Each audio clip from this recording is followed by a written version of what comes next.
Okay, today we're going to be doing a quick oil change on the DCT version of an NC700. So you can see the DCT filter, then the regular oil filter. And don't look at that O-ring, that's the wrong part number. You'll also need an 8 and a 10 millimeter socket, and then 4 quarts of Honda 10W30. There's a side profile of my bike, and it's got this SW Motec belly pan on here, but you can see you've got access there. And there's a couple of bolts on the front that you can clearly see. So to take that off, it's actually only 4 bolts. 2 kind of underneath the center stand, and then 2 in the front, and that whole belly pan just kind of drops right down, which is really nice. Underneath, you'll see the oil drain plug, and that is a 12 millimeter.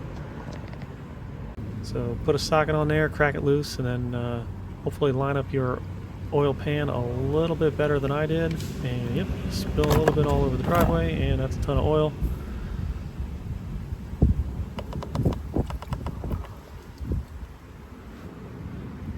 Get yourself lots of paper towels ready, and then just clean that off. And then I had to use a filter wrench. I don't know why people put these things on so damn tight. Just hand tight is fine, people. So that's after it's been loosened, and again that reservoir is right in the way for your coolant, so it's really tough to even get any grip strength on there. But you can let that drain a little bit or just take it off and dump it, just like I'm doing if you got a nice wide oil pan like that. And this was just in time. I mean, look at that O-ring. It's fallen off. So let that drain for a couple of seconds, then we'll move right over to the DCT. 8 millimeter socket on those 2 bolts right there, and they're only a couple of inch-pounds holding them on there. So I'm one-handed here taking this apart, but it's just 2 screws, 2 bolts rather, and then this one was a little bit caked on there for one hand. It was a 2-hand job, just kind of give it a little wiggle back and forth, but it is aluminum, so just be gentle with it. And it'll pop right off, and then once it breaks free, there's a little spring behind there. So don't lose that. Pull that bad boy out.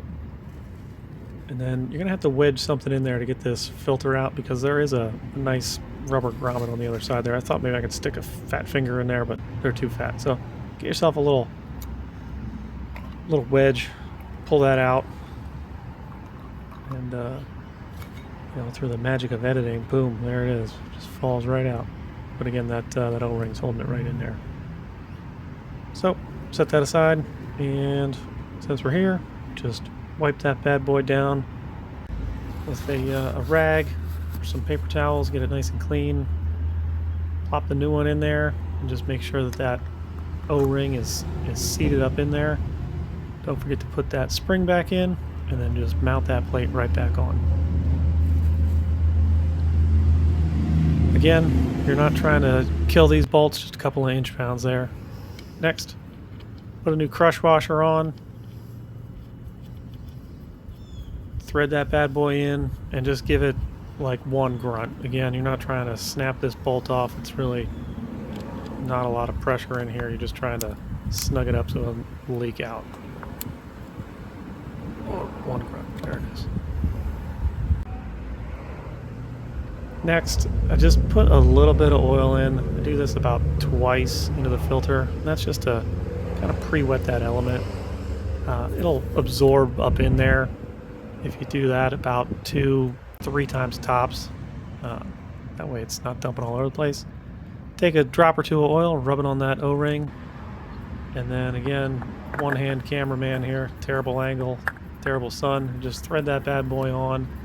Just hand tight. Again, just get a good grip on it, give it a good one grunt, and that's it. Then you're going to throw in 3.6 quarts. And I see people use funnels. Whatever. If you do it slow and you do it right, it's fine. But if you do mess up a little bit, keep your drain pan down there. It'll run down the side and drip down. Okay, that's about it. So after that, you will fire it up, let it idle for about 5 minutes. That'll get everything moving to where it's got to go. Make sure you're sitting there listening to it, just make sure it sounds okay. At that point, you can remove the dipstick, wipe it off, and then instead of threading it back in, you just place it on the threads. It'll kind of mate up against that flat surface there. and then pull it back out and check it with a rag and see where you're at on the dipstick. You should be right in the middle of those 3 lines. I ended up with 3.7 to 3.8 quarts just because a little bit did end up spilling down the side because I chose not to use a funnel. So maybe use a funnel, whatever, it's up to you.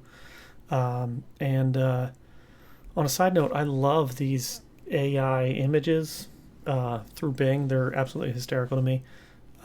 So I've been using them for all my thumbnails. If you absolutely hate them, let me know in the comments. But I think they're so funny.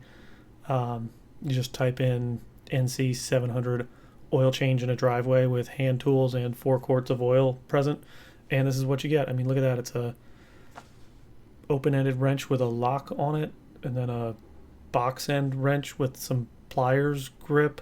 I mean, just absolutely hysterical. So a little bit of tech in a little bit of motorcycle video. Hope you guys enjoy. Have fun. Like and subscribe.